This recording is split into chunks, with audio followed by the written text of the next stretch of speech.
Pat, are you familiar with the Florida renovation project that they're doing to Ben Hill Griffith Stadium down there at the Swamp? I have become recently more familiar with it ahead of the show. Yeah, just because I put it on the prep sheet. That's it. Florida's been actively working on the idea of renovating the Swamp for the past several years. I was reading this from On3. Athletics Director Scott Strickland provided an update earlier this week on what he's calling, quote, the most ambitious project in the history of college football. The man at the Florida job talked to the football podcast down at Gator Nation, and he spent more than an hour talking about what the renovations are going to be. Here's what he had to say. He said, I can tell you that from a fan standpoint, you're going to have the same experience in the bowl, in the stadium. It's going to be louder. The concourses are going to be wider. They'll have more and better concessions, more and better restrooms. The outside's going to look a lot more unified. The video boards are going to be bigger. They're going to be wider. You'll have more square footage. You'll have more ribbon boards. You'll have better audio. Everything that touches a fan, they'll be able to enjoy. There will also be a new structure built to accommodate some of the seat loss that the ADA code will impact. But it's going to be the most ambitious project in the history of college athletics. And I think it's going to be a model. Once we accomplish it, that all these schools that have 100-year-old stadiums are going to come and look at and try to figure out how we did it. Because I think it's going to be really impactful, and it's something that the Gators are going to feel really good about for a long time. If I'm Ross Bjork, and knowing that renovations and updates are needed to Ohio Stadium, which he has been open and adamant about, and you're going to see it on a year-by-year basis, I think we talked about that a little bit earlier on in the week, Pat, I would be calling Scott Strickland, the athletic director of Florida, almost every month, seeing how things are going down there for them. Because you want to talk about the Swamp? Yeah, it's iconic. Is it as old as Ohio Stadium? Not in its current situation. But it is an iconic venue. It's an iconic building. It is not new by any means. If you're able to do something like that with the Swamp, then there would be no reason why you wouldn't be able to do something like that at Ohio Stadium. Agreed, 100%. And I guess my only thing is it's great to say this stuff now. Yes. And you see this with stadiums a lot, unless you're talking about like Jerry Jones or one of these owners that just has absurd money. But you hear a lot of talk about things, and does it always deliver? Sometimes. Like, I've been out to SoFi out in Los Angeles. That place is incredible. That's a professional stadium. We're talking about something different. Yeah. So can this get done? If it does in the way that he's saying it, yeah, I think he's right. There are plenty of stadiums that need refinished, refurbishing, whatever you want to call it. I mean, you know, Penn State right now is in the process of doing that at Beaver Stadium. They tore down the press box and won't have a press box for the next couple of years because they're doing work on that side of the stadium. So Michigan did it a couple of years ago, right? And how do you make it? The biggest obstacle I think these athletic departments are facing is it's so good watching on TV right now, right?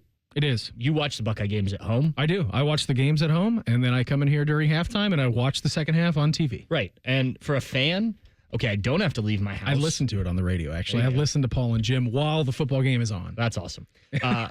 Does it time up okay? So little inside baseball here. So I sit in the chair that you're sitting in right now, and I usually have double barrel Ohio State games on, unless there's another game of importance that I also want to watch.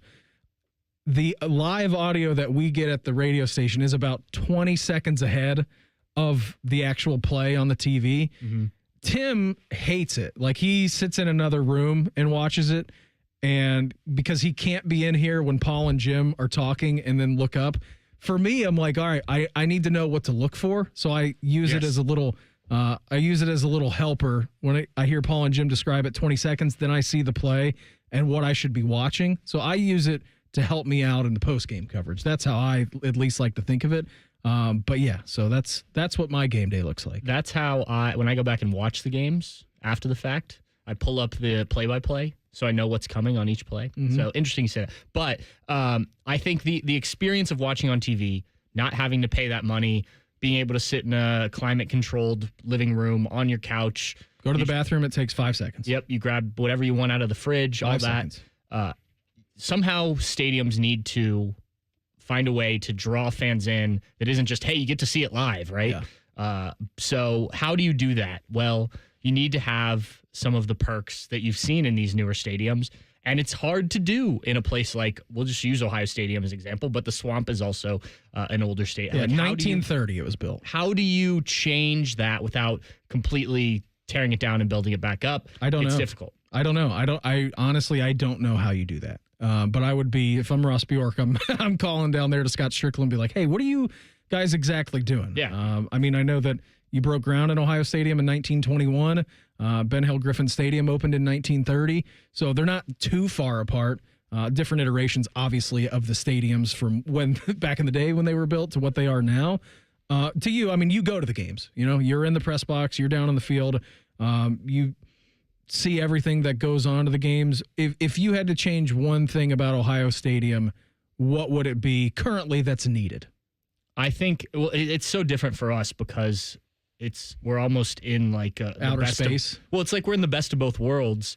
Like the bathroom's right behind where I sit. Yeah. There's food in there most of the time. It's warm when it's cold. Yeah, and right. It's cold when it's warm. Right. So we get a pretty cushy situation. But from having gone to Ohio Stadium as a fan back in the day, talking to friends who still do, like the bathroom and the food lines. Those are it, right? That's usually the biggest concern. Right. And then I think you can, the atmosphere, that's something Ross Bjork talked about recently. How do you get that up to a level that's even better than what it is?